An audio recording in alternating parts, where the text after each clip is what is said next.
povo, eu sou Alice, estou aqui para comentar o capítulo 4 do Em Busca da Solidão. Sim, fui eu mesma que escrevi, tá bom? Então eu sou a autora comentando sobre essa parte. E eu não publiquei ainda o livro, mas os direitos autorais me dão total direito da minha obra, não é mesmo? Eu gosto muito dessa lei.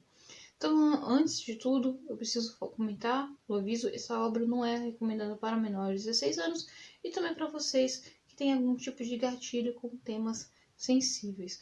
Eu me permiti, colocar 16 anos para poder me dar liberdade para falar, para lidar com alguns assuntos bem chatinhos e, enfim, que algumas pessoas podem ter algum tipo de problema, tá bom? Então, busque um psicólogo, busque um profissional da área. Eu só tô falando aqui da minha vivência, daquilo que eu passei, eu tô conversando sobre as coisas que eu estudei, porque pode ser que ajude alguém, que pode ser que... Mas eu não sou um profissional da área, tá bom? Eu sou formada em gestão empresarial, tá? Então é uma área totalmente diferente. Então vamos lá. No capítulo 4, eu como escritora, eu comentei sobre as minhas pesquisas. Se você for ver lá o original da Spirit, que eu... só se você cansar, gente. Eu não vou colocar aqui não, porque ao mesmo tempo que a obra me dá orgulho, ela me dá muita vergonha. Porque eu não sabia escrever, enfim.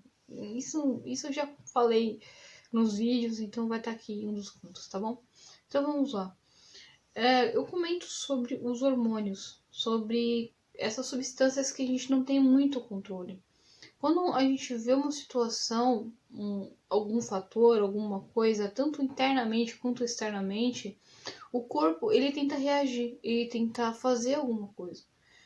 Os sentimentos e as emoções, elas não são nem boas, não são nem ruins. São avisos do corpo. O corpo ele precisa se comunicar com você, ele precisa falar o que está acontecendo com ele. Se ele está se sentindo angustiado, se ele está se sentindo nervoso, se algo está acontecendo com ele, ele precisa manifestar isso de alguma forma. Ele precisa avisar você de alguma maneira do que está acontecendo. Então, vai ter lá substâncias, vai ter o que vai acontecer, você vai se sentir mal. E aí, o que acontece? Ao invés da gente parar e falar assim, tudo bem, corpo, o que você tá sentindo, né? Aquela criança interior, né? Vamos conversar, vamos parar para conversar com a criança interior. Não! A gente ignora totalmente o que o corpo tá falando, a gente ignora os nossos sentimentos, nossas emoções, e a gente busca soluções externas, a gente busca, sabe, coisas que, com algum conselho de alguém, alguma coisa, senão que é algo que a gente precisa trabalhar com a gente mesmo. Ter um conselho, ter um profissional, um psicólogo, alguém do lado é muito importante, porque é ele que vai conduzir, ele que vai mostrar para nós o caminho, mas quem vai mergulhar, quem vai realmente questionar nós mesmos é só a gente, não tem jeito. Eu aqui, quando eu começo a falar sobre isso, eu comento sobre os meus próprios sentimentos. Quando eu cheguei na idade dos 20, né, os 25 anos, eu tava muito ansiosa. Muito ansiosa. Eu tava querendo dar certo. Eu queria dar certo. Porque eu via as pessoas ao meu redor, as pessoas já com um emprego bom, a pessoa já com filhos, com um casamento. E eu olhava assim e ficava, tá, e eu? E aí? Você vai fazer o que da sua vida? Você, né? E havia uma cobrança muito grande. Eu sempre me cobrei muito, né, na questão da vida profissional. A vida profissional para mim é uma coisa que sempre foi muito difícil de se conseguir. Eu comecei com um call center, né? Então eu tive outras profissões antes, né? Como babá, cuidadora de idoso, enfim, fazer uns bicos, que é importante, né, para sobrevivência. Mas de registro mesmo, de call center.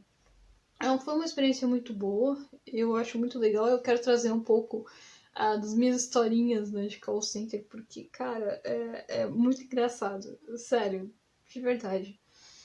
Aconteceu umas situações assim muito inusitadas, né? Porque você tá atendendo ali. E foram 5 anos, né, que eu passei nesse trabalho. E é um trabalho bem estressante, bem complicado, dependendo do lugar que você tá, na área do atendimento, o produto que você tá. Eu trabalho com vendas também, então dependendo do trabalho que você tá fazendo, é algo extremamente estressante.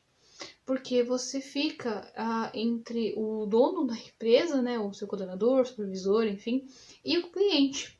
Às vezes você quer ajudar a pessoa, você sabe, até pode ajudar a pessoa, mas há uma cobrança do seu chefe, há pessoas que estão ali. Se você ajudar o cliente, você pode ser mandado embora, pode ter vários tipos de problema.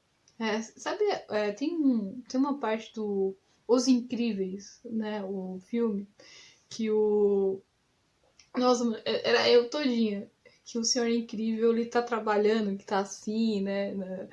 E aí ele tenta ajudar a senhora. Mano, aquilo ali era eu trabalhando. Tipo, sou eu, assim. Então, assim, você só sofre muita cobrança, você tem muita coisa acontecendo, muitos fatores. E eu não sabia muito que profissão, eu não sabia o que eu queria ser. Eu pensei em várias profissões, várias mesmo. Queria até ser veterinária, né? Medicina veterinária. Fiz o vestibular e tudo, só que faltou um pouquinho, faltou alguns pontos para eu realmente entrar na faculdade. E na época eu não tinha realmente condições, né? Porque assim, tudo bem, você passa no vestibular, mas como que você vai para a faculdade? Você vai de ônibus, a faculdade é muito longe, vai chegar tarde, depois da meia-noite, 1 hora da manhã, e não tem ônibus, gente. E agora, o que eu faço? Não tem ônibus.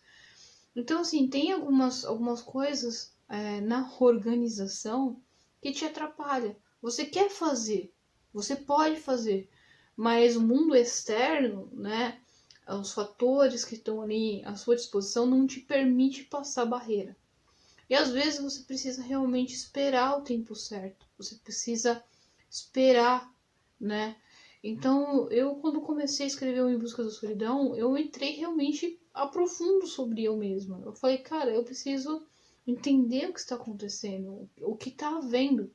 Então, eu pesquisei sobre os hormônios, sobre os sentimentos e as emoções, descobri na minha pesquisa que não há sentimentos bons, não há sentimentos ruins, não há emoções boas ou emoções ruins. É uma forma de eu mesma interpretar, eu mesma entender o que está acontecendo. Então, por exemplo, a ambição. A ambição não é algo ruim. É bom ter ambição na vida. Você precisa ter ambição. Porque, sei lá, no meu momento a minha ambição é ser uma escritora, sabe? É vender meus livros. Então isso é uma coisa boa, sabe?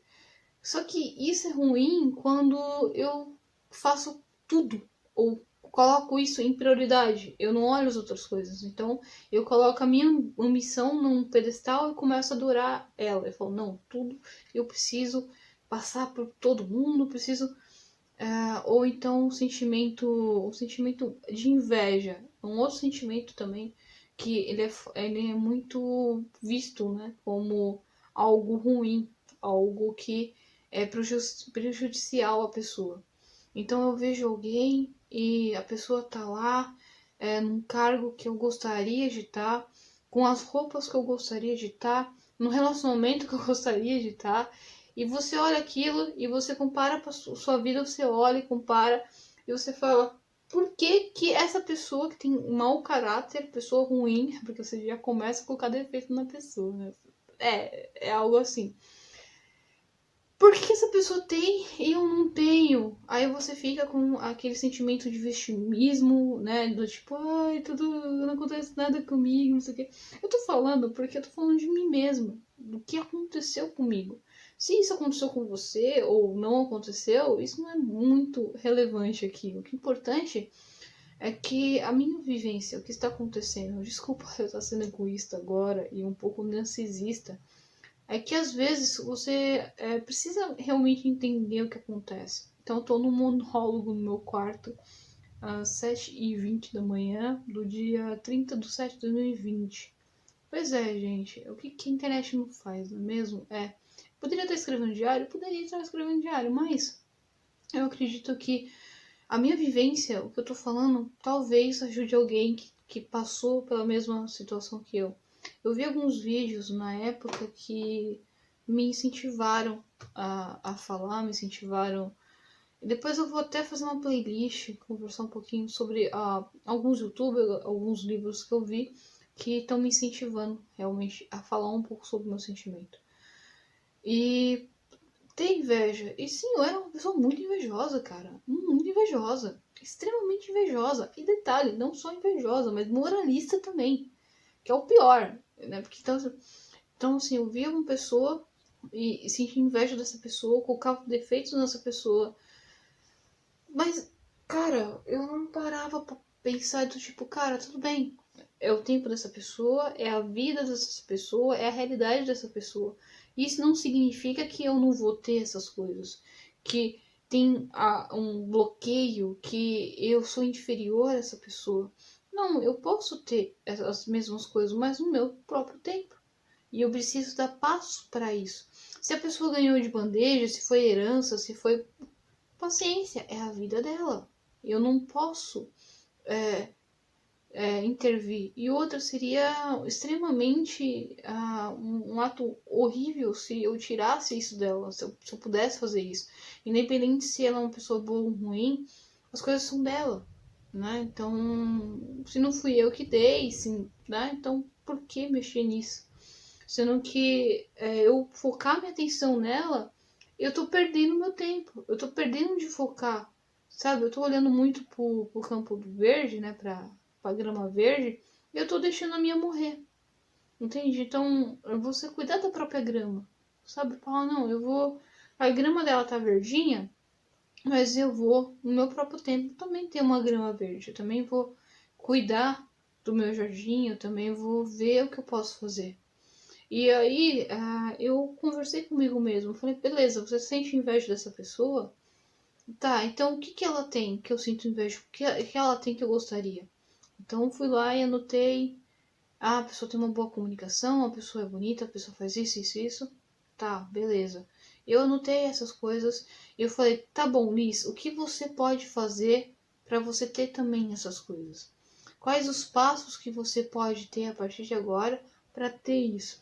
Você não tá conseguindo porque, que nem agora, tem pandemia, tem o governo, tem não sei o que, tem não sei o que lá, tem diversas coisas que acontecem e você olha para as dificuldades, então de repente é um pai, de repente é uma mãe, de repente é um irmão, de repente é você mesmo com algum tipo de coisa. Eu vi um vídeo, cara, que eu vou deixar aqui nos cards, de um rapaz que ele é só um tronco. Desculpa, vou provavelmente vou ser um pouco insensível aqui, mas eu não tenho como descrever. É um rapaz que ele não tem braços e ele também não tem as pernas. E você olha assim, é só a cabeça e o corpo, e você fala assim, tá, cara, e como você consegue sobreviver? E eu vi isso na faculdade, na minha primeira faculdade de recursos humanos. E aquilo me abriu os olhos. Porque o desejo de vida do cara é algo que você fala, se sente envergonhado. Porque você fala, poxa, eu tenho mais recursos que ele, eu tenho mais coisas que eu posso fazer e eu não faço. Por quê? Porque eu tô vendo as outras pessoas, porque eu tô focando em outras pessoas. Então o que eu fiz? Eu, depois desse tapa na cara que eu levei, né, que é um vídeo motivacional, mas que deu certo, né? Eu comecei a olhar para mim e a desejar as coisas para mim e começar a trabalhar para mim, né? Ser um pouco egoísta. Então, conversar com as pessoas, lidar com as pessoas, tentar falar o que eu sinto para as pessoas. Como eu fiz aqui na série O Menestrel, eu explico um pouquinho mais sobre isso. Então, nesse capítulo 4 e o capítulo 5, eu vou falar muito sobre a questão dos hormônios, essa questão mesmo, tá? Então, o vídeo não ficar muito longo, que já deu 14 minutos, eu vou encerrar aqui e depois a gente continua.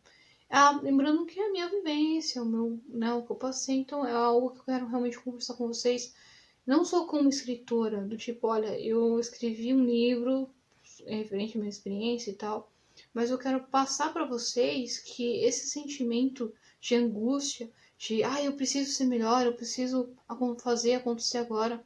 É um sentimento que todo mundo passa. Em algum momento da sua vida você vai ter isso. E eu quero trazer também algumas biografias que me ajudaram muito nessa época, nessa fase, né? E falar sobre isso eu acho que é uma coisa muito importante. A gente deveria falar mais sobre nossos sentimentos, nossas emoções e principalmente sobre o nosso aprendizado. Aqui a gente tem um universo muito grande. Tudo bem, é vergonhoso, pode ser que amanhã alguém assista e fale, nossa, mas você, Liz, blá blá blá blá blá. Dane-se, cara. Eu ajudei uma pessoa, ok, eu já estou feliz, já consegui. Eu falei isso pra mim mesma, eu sempre falo aqui, né? A minha meta é chegar aos 80 anos e assistir meus vídeos. Então, assim, é uma coisa que eu faço pra mim mesmo, tá bom? Então é isso. Eu vou indo, tá? Fui, até.